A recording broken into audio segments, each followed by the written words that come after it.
5व्या टप्प्यातील निवडणुकीसाठी उमेदवारी अर्ज भरण्याची मुदत संपली. निमकर वायकर जाधवांनी भरले अर्ज.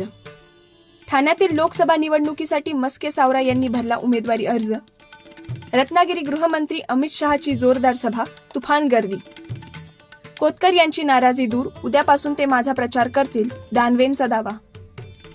नाशिकमध्ये महाविकास आघाडीला धक्का, विजय करंजकरांनी अपक्ष भरला उमेदवारी अर्ज. बीडमध्ये पंकजा मुंडे यांची जोरदार सभा, सालगाड्यापेक्षा जास्त काम करेल, एक संधी द्या, मतदारांना आवाहन. पवनराजे हत्या प्रकरणाचा 2 महिन्यात निकाल लावा, ओमराजांचे आवाहन.